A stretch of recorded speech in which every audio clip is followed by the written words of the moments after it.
Tepat sebulan kasus penganiayaan Mario Dandi Satrio berjalan, kondisi David Ozora korban Mario pun kini sudah sadar meski masih terbaring di ranjang rumah sakit.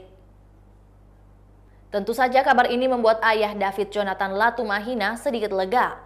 Meski pria yang akrab disapa Jo ini pasrah jika kondisi buruk bisa menimpa anaknya setelah sembuh. Curhatan itu dia utarakan di akun Twitternya seperti biasa pada Senin 20 Maret 2023. Dalam cuitan itu, Jonathan mengunggah kondisi David yang masih terbaring namun kini sudah mulai membaik. David yang sudah membuka mata terlihat masih dalam kondisi lemas. Namun dalam keterangannya, Jonathan mengaku pasrah jika kondisi sang anak harus hilang ingatan, terutama saat kejadian penganiayaan yang dilakukan oleh Mario Dandi. Menurutnya, biarkan dirinya saja yang mengingat kejadian penganiayaan yang dilakukan oleh anak mantan pejabat Ditjen Pajak tersebut.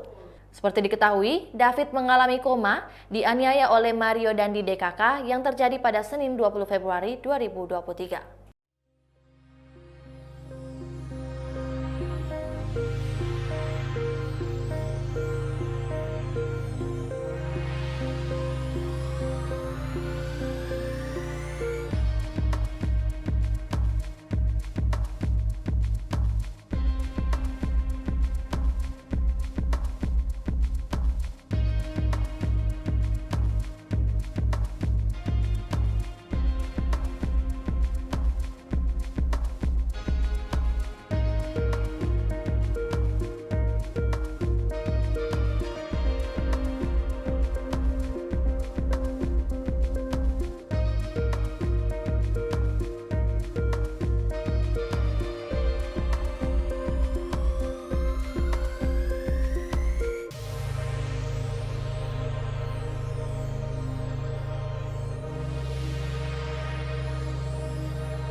Itulah tadi berita hot news kita pada hari ini. Saksikan berita hot news lainnya hanya di kanal YouTube dan Facebook Tribun Timur.